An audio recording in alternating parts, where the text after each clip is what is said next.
Good morning lovelies, ZoëTwoDots here with some more kind of different stuff for you guys. So today I'm going to be updating you with what's kind of going forward for my channel going forward in the next kind of couple of months.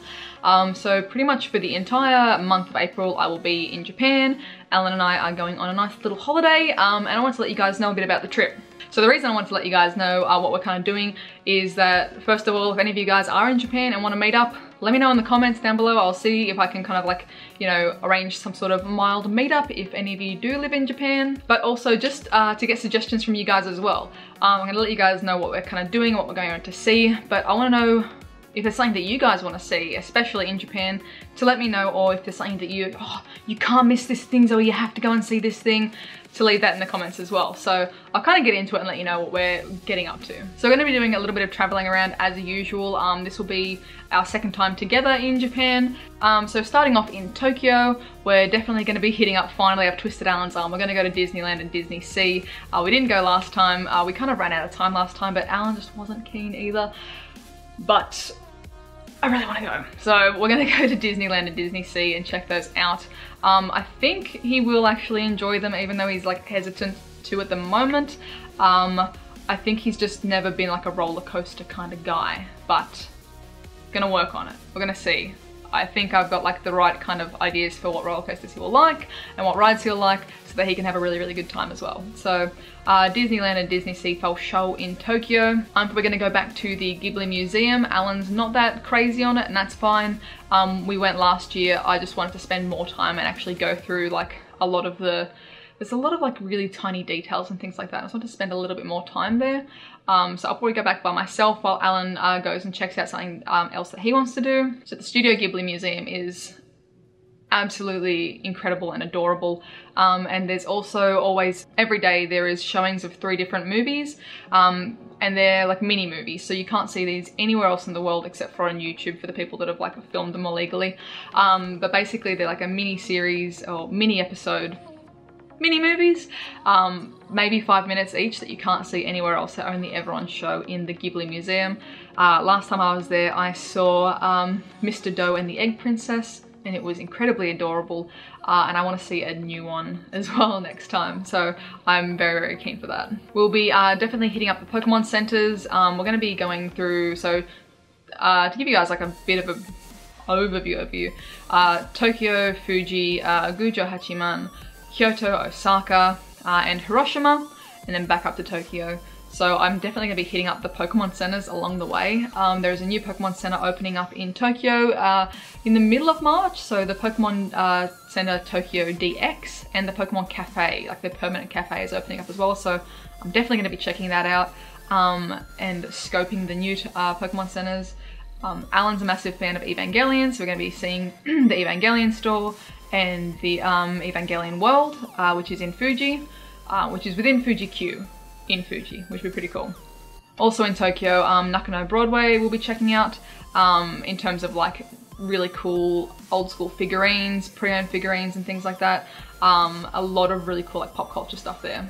In terms of shrines and temples and parks, it's going to be cherry blossom season, so I'm going to be spending my birthday in Japan. After we land, a couple of days after, it'll be my birthday, so I really want to spend my birthday just kind of chilling in a park, having a bit of a picnic with cherry blossoms. So we're going to be checking out things like Ueno Park, Yoyogi Park, Meiji Jingu Shrine, all that kind of stuff. So kind of like the bigger shrines and things like that. Definitely going to be checking that stuff out. There's a couple of shrines that I've never been to in Tokyo, in the main city as well before, which will be really cool to check out. So definitely, if you guys have recommendations for particular shrines or particular parks that you think are underrated or underexplored, or that you just like have to see, comment section. Because I definitely have a couple on my hit list, but I'm sure that there are some that, you know, just like, here's this secret one, if you go around this corner it's like beautiful, and you know, you can get it to yourself. Like, I'm happy for any suggestions. So following Tokyo, we're going to be heading down to Fuji. So Fuji, we're going to be spending pretty much just some time with nature besides Evangelion World, which will only be like a half day kind of thing. We're going to be checking out Mount Fuji, which I'm really excited to see it like that up close. You can kind of see Fuji as well, get some cool angles and like see it from a couple of really cool parks and lakes and flower gardens and things like that. So I'm definitely really excited to see Japan in the spring.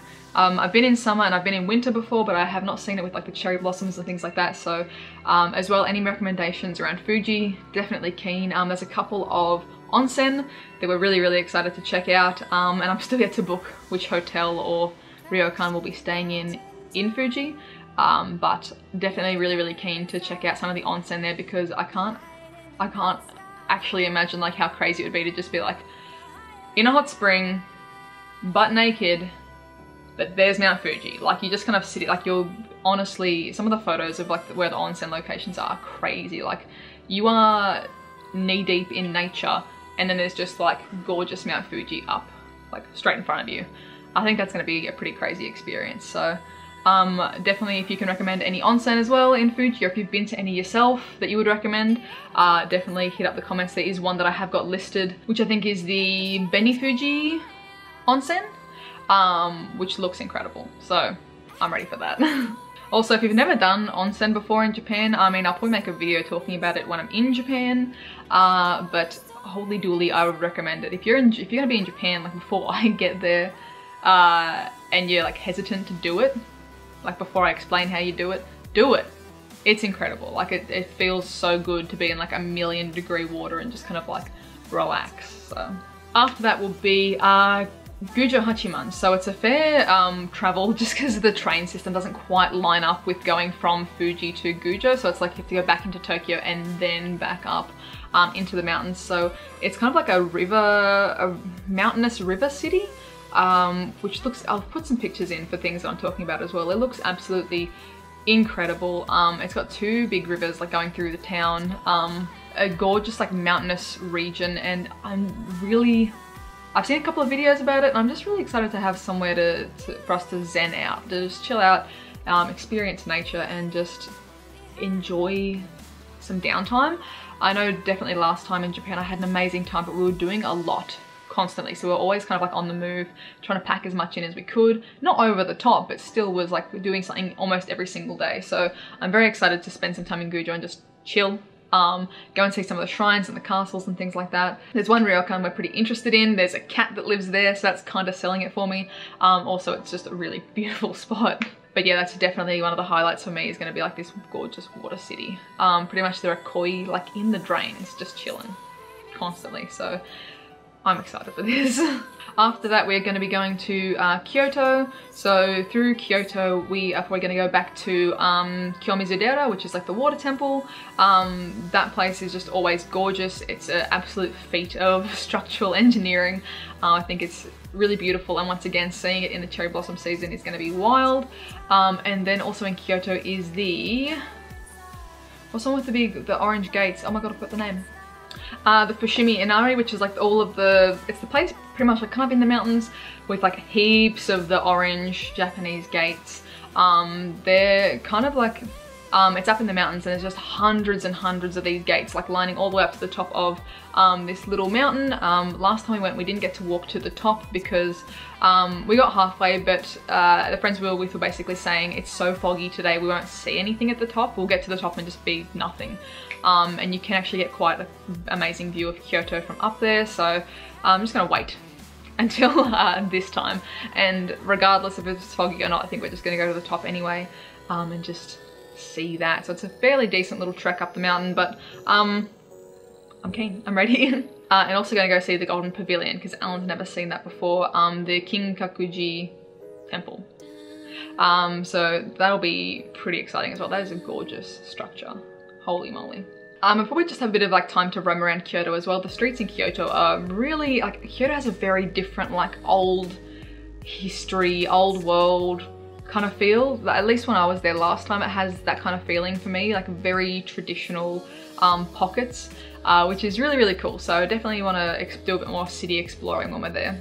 Once again, guys, if there's something that you think that you can recommend for any of these spots, please let me know, especially kind of like hidden gems. I'm definitely keen for that. So if you know something in Kyoto that is just like a hidden gem, like you must do it, like please, comments.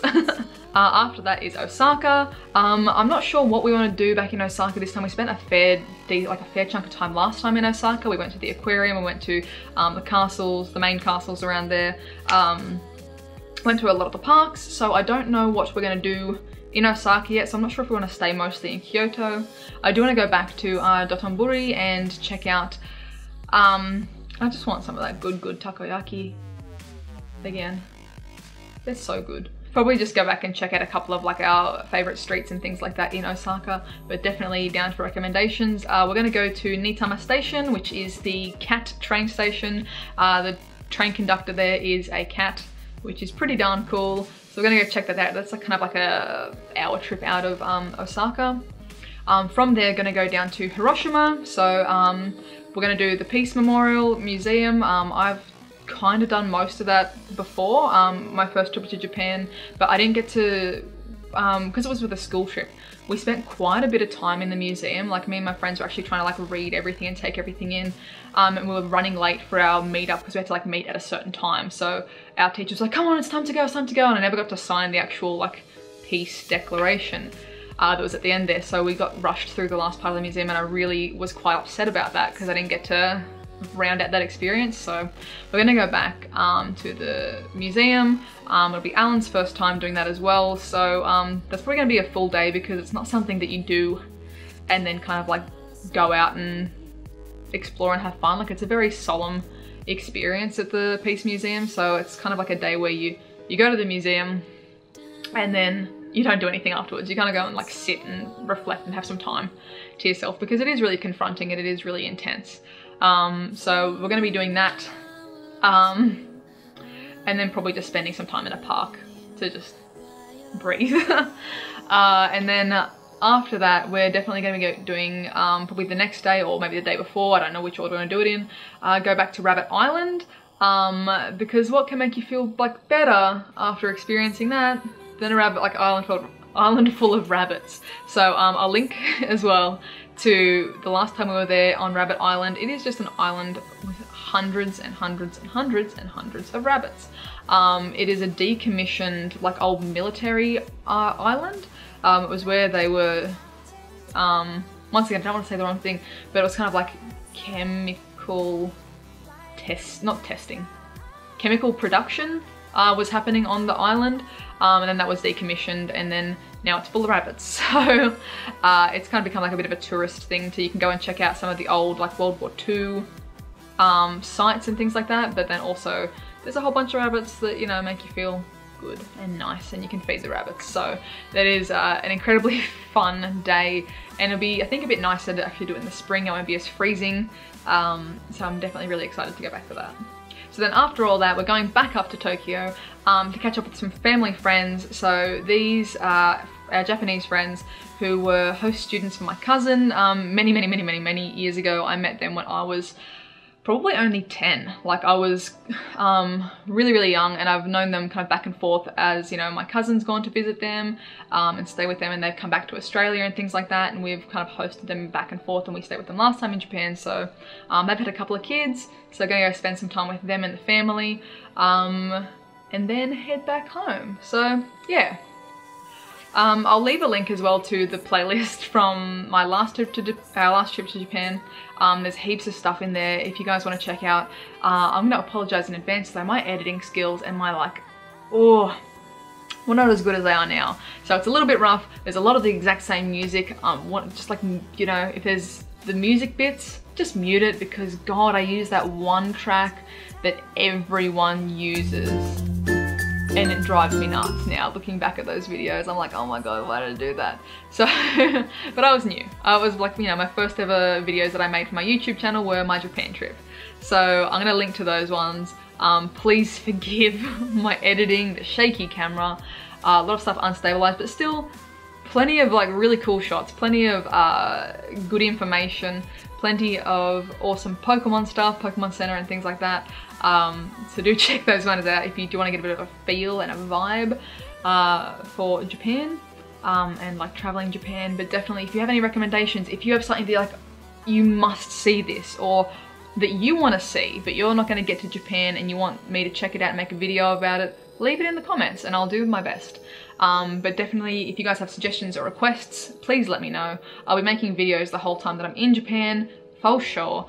And because we're gonna have, you know, the world's best internet just about in Japan, I'll probably be doing a couple of live streams every now and then, some sneaky live streams, to just kind of hang out with you guys and check back in and play some Pokemon, because it's gonna be lit in Japan. So I'll also be spending my April Community Day in Japan, so I don't know how it's gonna go. That'll be a different experience, but I'm very, very excited for it. So be sure to follow on Twitter and Instagram to stay up to date with the daily goings on.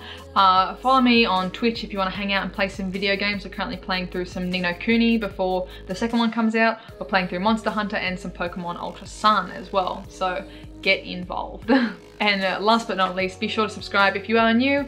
Hit the subscribe button to stay up to date with all the stuff that I'm doing now and all the things I'll be doing in Japan. So have a wonderful day, guys, and I'll catch you in the next one. Bye.